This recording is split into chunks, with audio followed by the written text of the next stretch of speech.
Well, good morning. Always good morning with me, eh? So, to continue on the journey of finding places that are handicapped accessible for fishing, I'm investigating the ponds that we have around our area, which would be Calgary area, and just see what happened since the 2013 floods, and see if they've rectified any issues, as well as just maybe do a little rating on how they are accessible, what type of equipment you might need, how far you need to go, and just be able to access some leisure and quality time, following up some passions of fishing and just being in the outdoors and around a water feature and so on. So I started this little journey after I got back from Nelson, BC, and was quite impressed with the features of their local ponds out there, and the consideration that they had for accessibility. So I'm seeing how we fare here in Alberta. So come along for the journey, and we'll see what we see.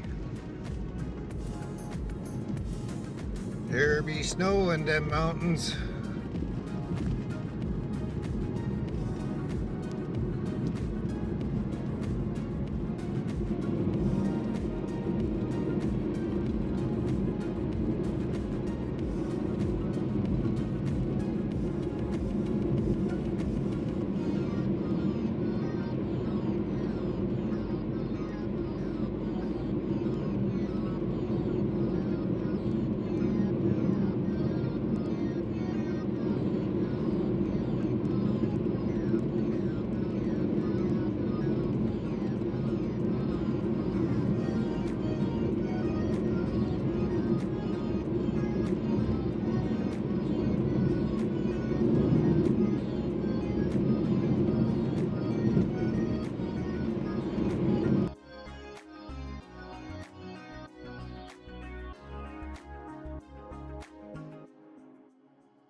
Wow, check this out.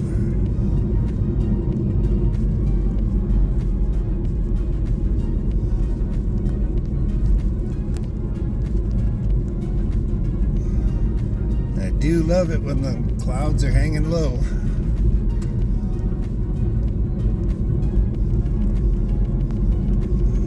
Just went over a pass on Highway 66. Road doesn't go too much further unless you want to take a mountain trail. Here's the end of pavement. So this road that continues on is called the Powder Face Trail. Obviously you can see that it's also another popular destination for people to come out and mountain bike and so on.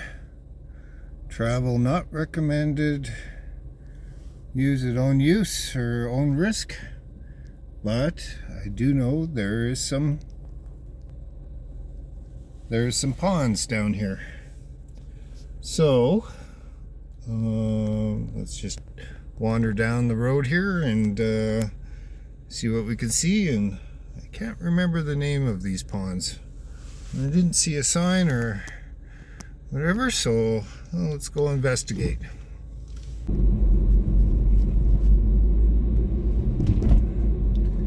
Here's some free-range cattle. Farmers let them feed out.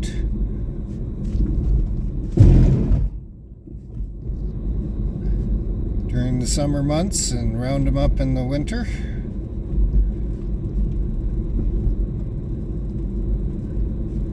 Nice accessibility here.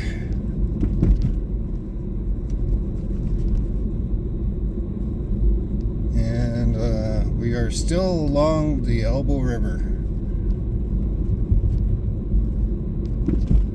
Campgrounds, equestrian use, Forget-Me-Not Pond. Well, let's go see what Forget-Me-Not Pond is like.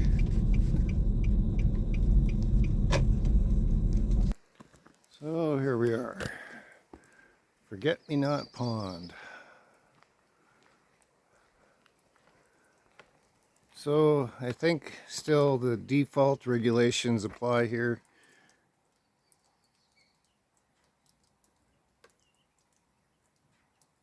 Picture's nice. Trails look like they're pretty nice as well.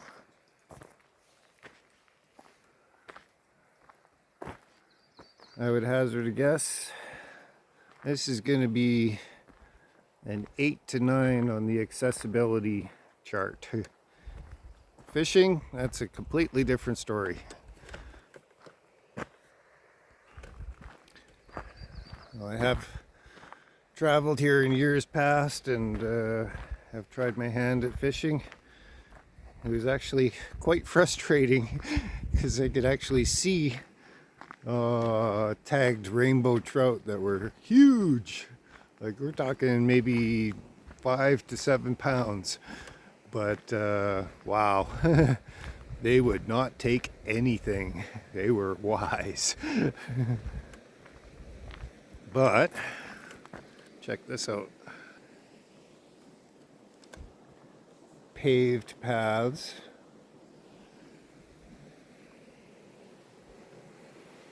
There's an outlet to the creek. And considering the pending flood situation, the water is actually very clear and quite high as well.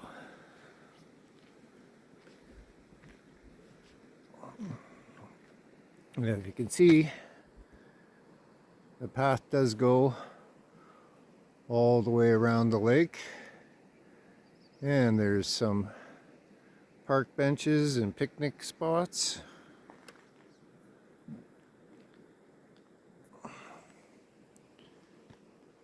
Fairly large, kind of shallow.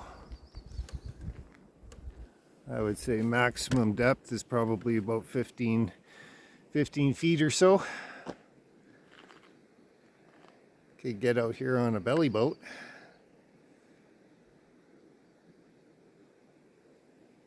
But is it just one of those days? Oh, we got a loon. There is a loon fishing. Oh. Let's see if we can't get a little closer on him. Take a little walk around this place. Yeah, look at that. Even pavement around the park benches. So that's awesome. I think your catch limit, the default regulations are 5 rainbow trout.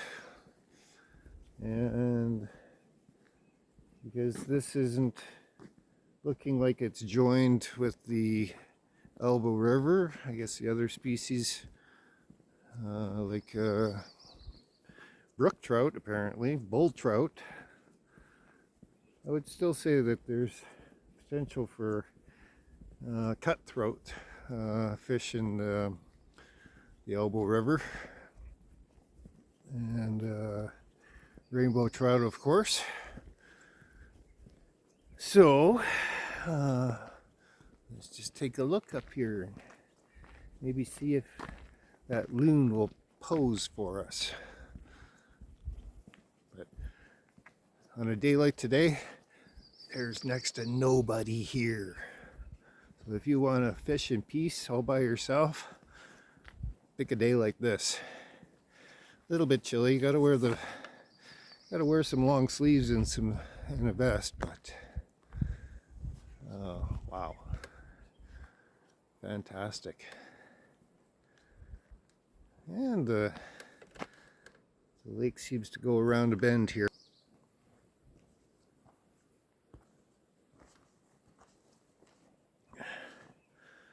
Looks like there's some bubbling action from vegetation and maybe natural springs that are adding water to this pond. Forget-me-not pond, this is.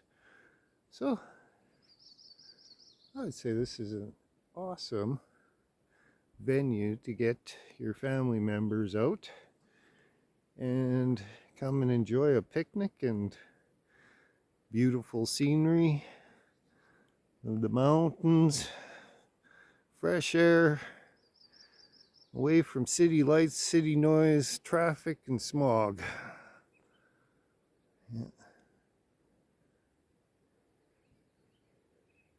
Yeah, that's just not fish, that's just bubbles coming up from the bottom. So gases or whatever being released from the rocks and the limestone.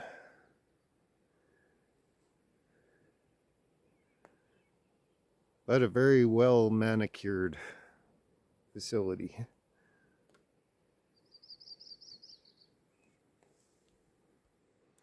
Definitely still in bear country, so always be aware.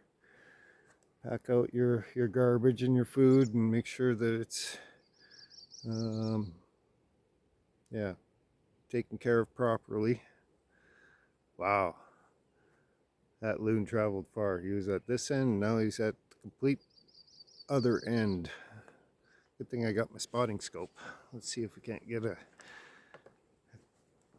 close-up shot of him anyway. And if there's a loon here, then there's obviously fish here too. Oh, he just dove down again. I'll probably have to wait a little bit.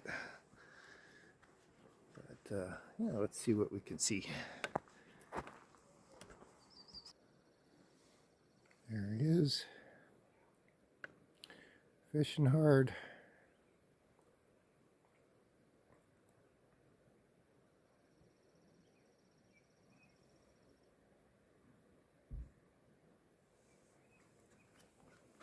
Kind of hard to track. He's back and forth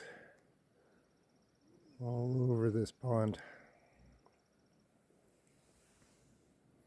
Like that. Excuse me.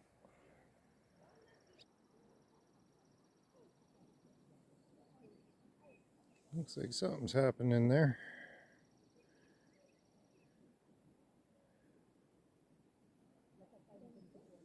Whether it's bubbles or fish, I don't know.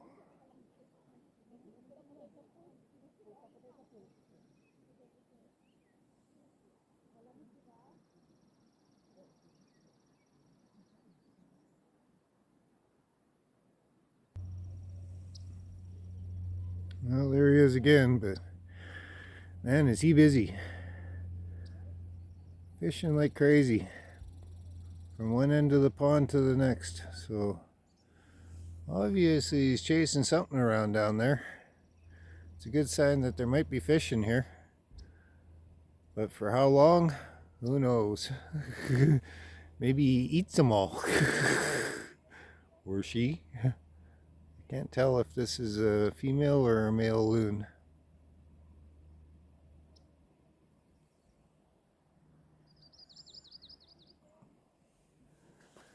There we go. That's a little closer.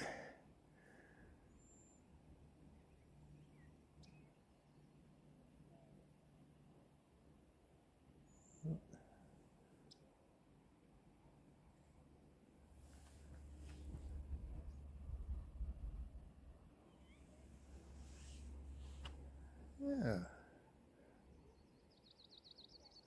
Going for another swim.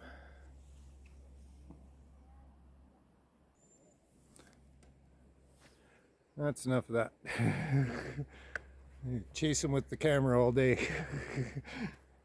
He's like up for about maybe the count of 30 seconds and then back down. Gonna get some food, he says. So this is forget-me-not lake. Whether you'll have success here for fishing, who knows? I haven't as of yet.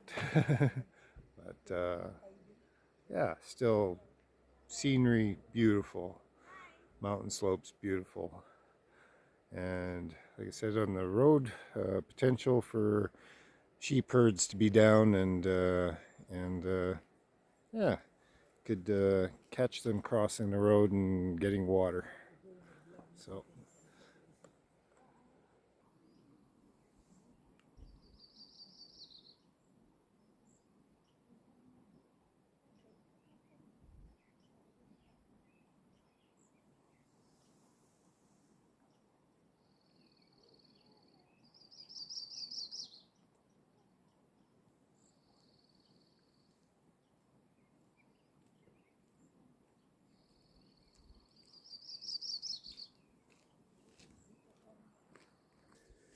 yeah, so some people have showed up, and I'm sure it's a popular destination for photography, and possibly throwing a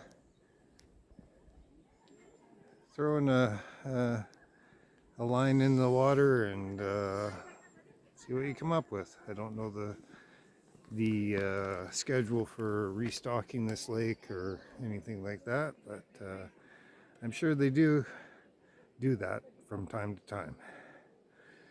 Anyways, I got one more spot in mind before I'm gonna call this a wrap for this one, and hope you're enjoying the video. And it's a beautiful day, even though we have these pristine white mountains. Not that bad out for temperature wise. I would say like maybe +5 or so. So awesome. Catch up yeah on the next one. I think I'm gonna head to down the Powder Face Trail, and you can access this pond that I'm thinking of from the Trans-Canada Highway, but it's up Sybil Flats Road, and yeah, it's a little further north than this location, but another half an hour drive, and yeah, we'll see what that looks like. And I definitely know there's lots of fish in there. So, and it's a series of beaver ponds as well as a man-made little bit of a reservoir. So we'll see you there.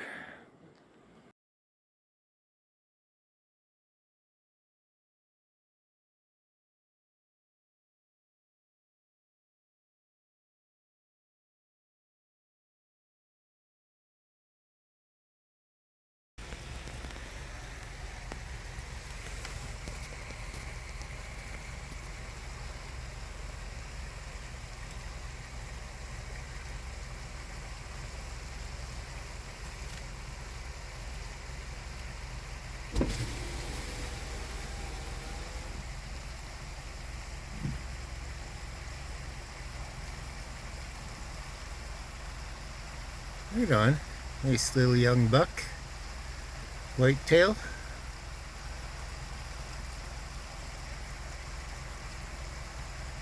That's pretty uncommon for this backcountry to have them sitting still for me. Munchy, munchy, munchy.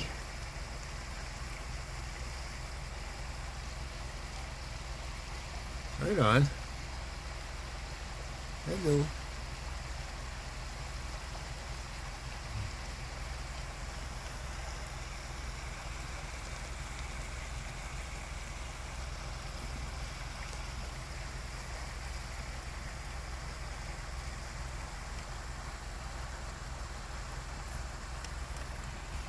Really cool.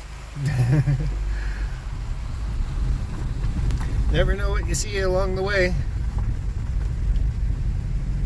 Hope you guys are enjoying this. Thought I'd stop just about at the midway point on Powder Face Trail here. And I believe they've actually put a plow through here sometime in the last 24 hours. This road's going to definitely have issues though. The runoff is starting to channel out alongside the road, so be warned and be aware. If weather happens, you got to really pay attention to your driving, and best to have a 4x4, which my little Nissan Juke is definitely has 4x4 and that, but not much clearance, so got to watch for falling rocks and rocks on the road. And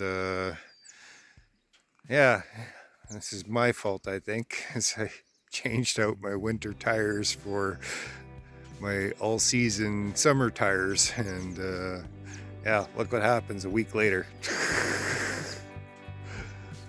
But still, beautiful terrain. I've taken my wife here previously.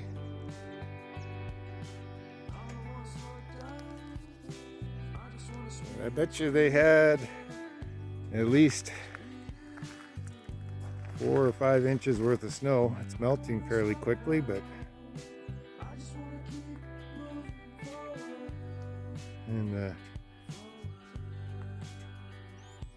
the gophers seem to be very wet. These are ground squirrels, not prairie gophers. But, and they grow quite big. They tend to have a silver collar on them as they get older. But yeah, they're about dug themselves out of their holes.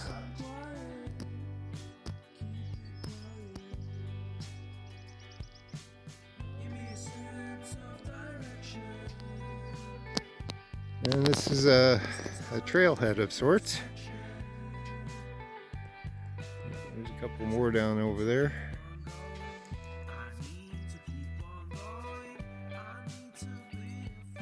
Ooh, too white. Really stand out on the snow.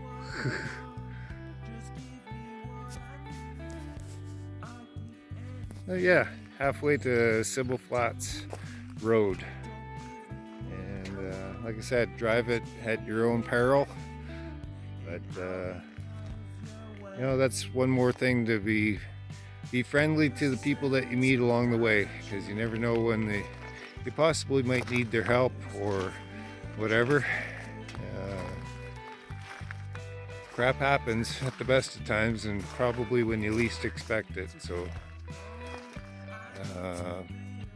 maybe a set of chains, tow rope, jumper cables, survival kit, extra food, candles, a blanket or two, depending on how many people you got with you, water, and you should be able to last a couple of days at least, just in case you go off the road and nobody sees you. But what a beautiful day, just wonderful out. That's why I had to get out. Couldn't sit at home. So, I'm going to continue on this journey down the road. We'll talk to you soon.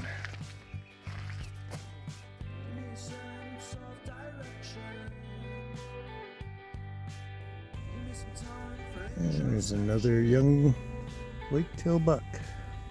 You see him behind that tree.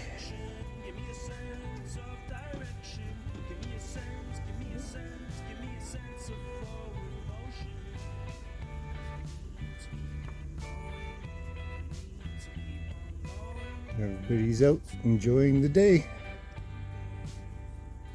Awesome. And not even running away. Kind of surprised them a little as I came up, but another young buck in the making. And that's 2 whitetails on this little journey.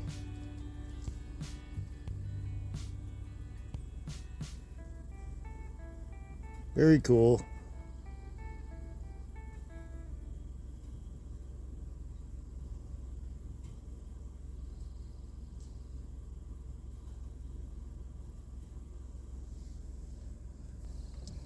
Awesome.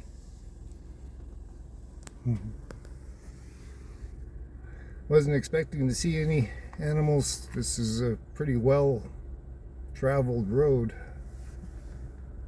But I think because of the day and the way it is out here and the amount of snowfall, they make allowances to be closer to people. Anyway, onwards.